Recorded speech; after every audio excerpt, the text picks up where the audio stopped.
Welcome to the session. So in this session, we will see the some solve question of NCERT, and this chapter is taken from the general principle and processes of isolation of elements. This is the NCERT solve question 6.1. So copper can be extracted by hydrometallurgy, but not zinc. Why? For this, if you see this reduction potential of this one, copper is very high due to the less active elements. Copper is very less, so due to less active element, its reduction potential is very high, and it can displace from solution of copper 2 plus by more active metal, whose reduction potential value is lower than copper. For example, reduction potential of zinc is how much? Minus 0.76 volt, while zinc can displace copper from solution of copper 2 plus ion. So zinc is changed into Zn2 plus. To displace zinc 2 plus, we require more reactive metal than zinc, but that active metal readily react with water, forming their corresponding ions and evolve hydrogen gas, and thus it is difficult to displace zinc from the solution of zinc 2 plus ions. Hence copper is extracted by hydrometallurgy but not by zinc. What is the role of depressant in froth production process? What is depressant? Depressant it actually helps in separation of two sulfide ions. For example, lead sulfide and zinc sulfide, these two are present in our this one ores, sulfide ores. So this is separated by using the depressant sodium cyanide, and it prevents the zinc sulfide from coming to froth, but allow this sodium sulfide, it will prevent zinc sulfide from coming to froth, so it will not make a froth, but it allows lead sulfide to come with froth in the froth production process. So sodium sulfide will react with the zinc sulfide, it forms the complex tetracyano-sweet complex, and it is soluble in the water. In this way, lead sulfide will go along with the froth, but zinc sulfide will be prevented. This is the one major role of the depressant during the froth production process. Why is the extraction of copper from pyrite difficult than that from its oxide ore during reduction? Pyrite, it is formula is CuFeS2, and it consists of Cu2S plus iron sulfide. These two iron sulfide impurities present in the sulfide ores of copper, and when roasted it gives two oxides. Before copper oxide is put to reduction, it is necessary to remove the iron oxide from it. The reduction of copper sulfide with carbon or hydrogen. The reduction of copper sulfide with carbon or hydrogen is also not possible. However, the formation of the graph of formation of copper oxide is very high in the Ellingham diagram. So this shows that copper 2 oxide is quite unstable and can be easily reduced by coke. Out of carbon monoxide, which is better reducing agent at 673 Kelvin. So in this case, if you see, carbon dioxide is reacting with the oxygen. If it is partial oxygen take place, it will form carbon monoxide. If it is full oxygen take place, it will form a carbon dioxide. Even carbon monoxide reacting with the oxygen to become a carbon dioxide. Now thing is that in the Ellingham diagram, if you take at 673 Kelvin, what happens? There are three type of reactions take place at this temperature. So one reaction is carbon reacting with the oxygen to form a carbon monoxide, and at this carbon is reacting with the oxygen to form carbon dioxide. And when again this carbon dioxide reacting with the oxygen to become a carbon dioxide. So in this reaction, this is reaction 1, reaction 2 and reaction 3. You can mark it. This is reaction 1, this is reaction 2 and this is reaction number 3. So in this reaction, delta G is very high. So when carbon monoxide reacting with the oxygen to form the carbon dioxide, so delta G is very high. It has more positive value.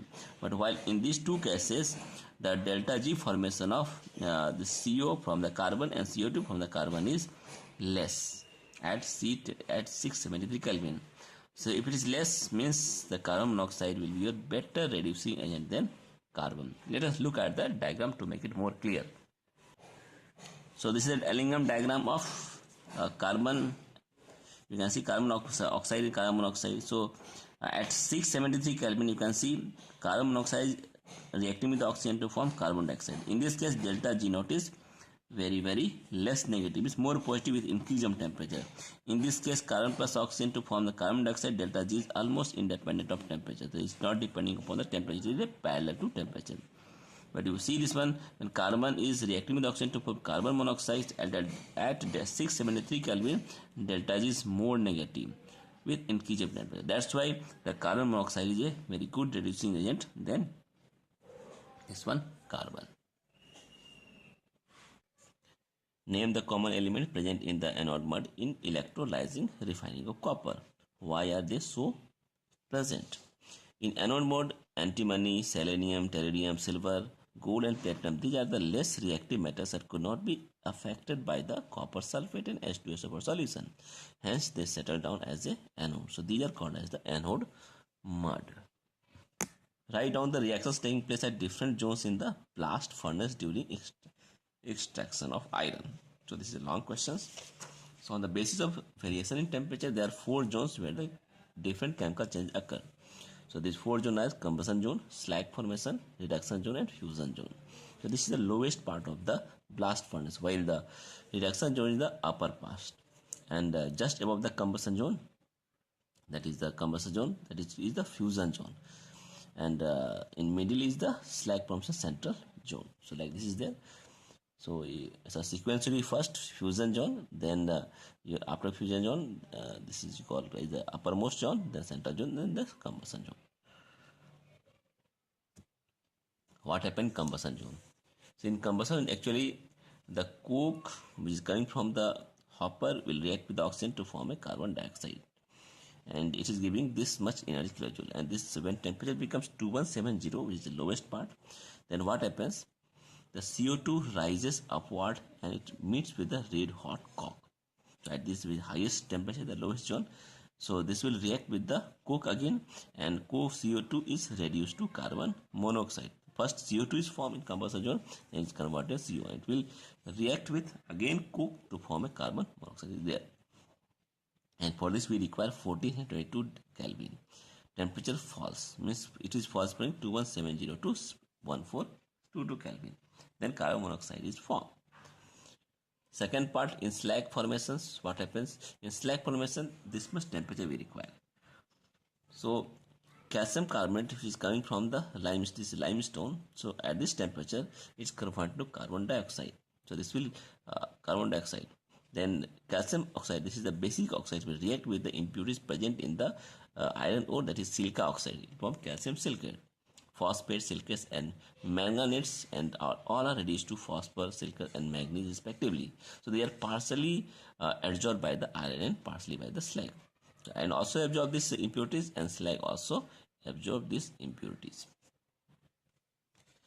Third level reduction zone temperature is again decreases. So oxide ores are reduced due to carbon monoxide form in the top zone. So iron Fe2O3 will reduce with the carbon monoxide to form Fe3O4. Similarly, Fe3O4 is again reduced by the carbon monoxide to form FeO, and Fu again is converted to iron. This iron is a spongy iron. So topmost zone. So reaction takes place with the ores. And the last zone is called fusion zone. So in this fusion zone, again temperature is this much range. So sponge iron, it will melt at this high temperature, and it will collect at the bottom of the hearth. Slag will float off over this molten iron, so it is lighter than nature's. So both slag and iron, they are tapped out simultaneously. Now next question 6.8, which chemical reaction take place in the extraction of zinc from zinc blende? So let us see this one. Zinc sulfide, it is doing under excess oxygen, it will form at this temperature zinc oxide plus sulfur dioxide. This is called roasting. Roasting takes place with presence of oxygen. So we are getting two type of compound, one zinc oxide, again with excess oxygen it will form a zinc sulfate, and these two reactions take place in the reverberatory furnace, and zinc sulfate will convert into zinc oxide plus SO2 plus oxygen. So we will get two type of reactions, zinc oxide, zinc sulfate, both will convert into oxide form. Again zinc oxide reacting with the coke at this temperature. So this temperature is in the fire clay retort. It will convert into reduced to zinc plus carbon monoxide, and this carbon monoxide again take the other left amount of zinc and it will convert into final zinc. So in this way, zinc is later on distilled over and it is condensed. What criteria is followed for the selection of the stationary phase in chromatography? Stationary phase is selected in such a way that it is capable of absorbing the impurities from more strongly than the elements to be purified. This is the one important property. So it is absorbing the impurities more strongly than the element. So it will absorb the impurities first. So under this condition, the impurities, these are retained by the stationary phase, and that is, this cannot be eluted easily. While the why copper matte is put in a silica line converter? So let us see the answer. Copper matte is actually, it consists of Cu2s plus Fes, and it is introduced in a molten states into a Bessemer converter, which is lined with inside with silica, and some silica is also added, and hot air blast is blown into the converter. So what happens? So iron sulfide present in the metal, that is a matter, is oxidized to iron oxides, and which combines with silica to form a slag. So let us see this reaction. This is the iron sulfide, and in presence of air it is converting into your iron oxides and sulfur dioxides.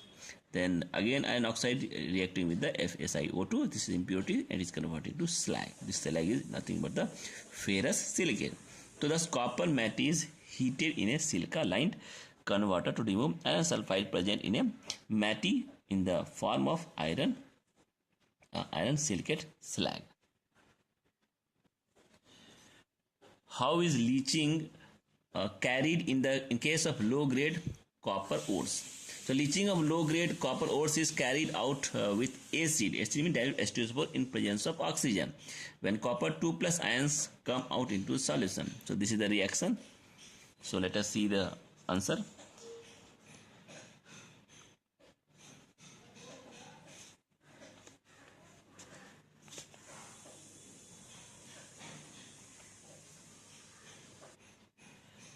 So let us see the answer. Actually, leaching of low grade copper ores is carried out with dilute H2SO4. This is acid in presence of oxygen. So when copper 2 plus ion come into the solution. So this is the reactions. So in this reaction you can see the answer. The value of free energy of formation of the Cr2O3 is this much joule, and for a Al2O3 aluminum oxide is minus 827 kilojoule per mole. Is the reaction of Cr2O3 is possible with aluminum or not? So we can tell answer by using the Ellingham diagram data. So this is the reaction, aluminum reacting with oxygen to give this much, and the free energy formation of this reaction this much value, and similarly chromium reacting with oxygen to give Cr2O3 and free energy formation this one.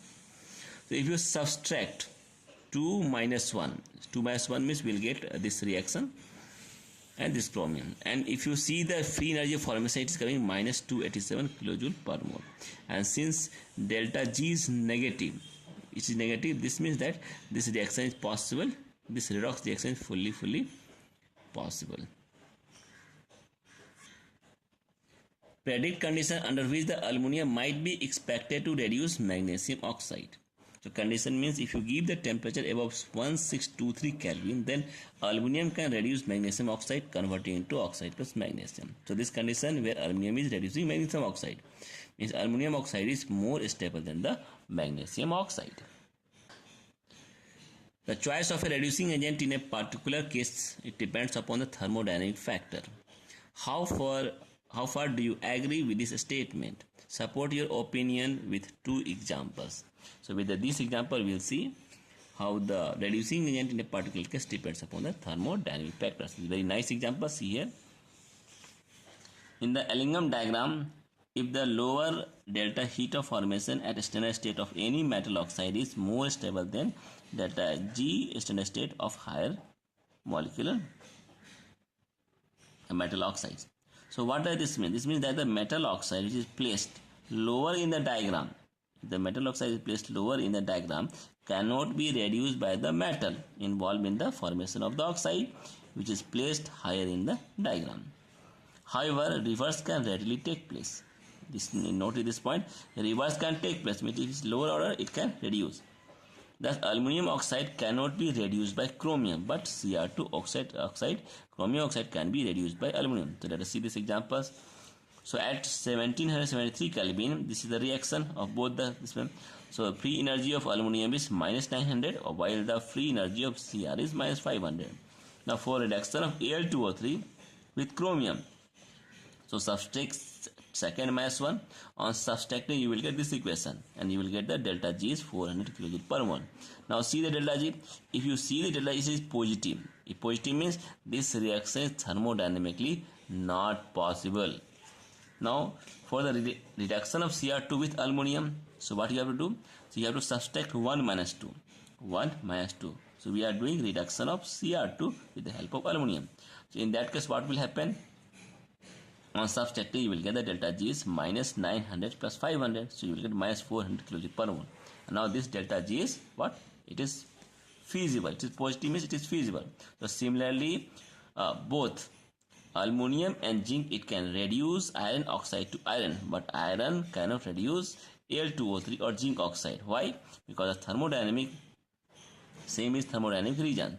So thermodynamic factor, it helping choosing a suitable reducing agent for the reduction of a particular metal oxide. What is the role of graphite in the electrometallurgy of aluminum? So let us see.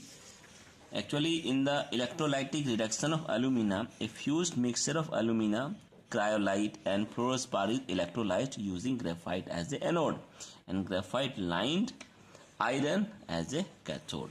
So during electrolysis, what happens? Aluminum is discharged at cathode, while carbon and carbon monoxide and carbon dioxide are liberated at the anode.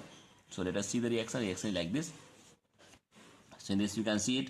Aluminum is, again you can see it is taking reaction take place at anode, it's a cathode, while at anode carbon reacting with the oxide to form carbon monoxide and carbon dioxide respectively. So thing is that if graphite is not used and some other metal is used as a anode, then oxygen liberated will not only oxidize the anode but will also react with liberated aluminum and aluminum and aluminum oxide, which is again formed. So this is the one drawback. Now since second point is that if graphite is cheaper, since graphite is much cheaper than any other metal, so graphite is always preferred as an anode. So these are some positive advantages for using graphite as a anode in the electrometallurgy of aluminum.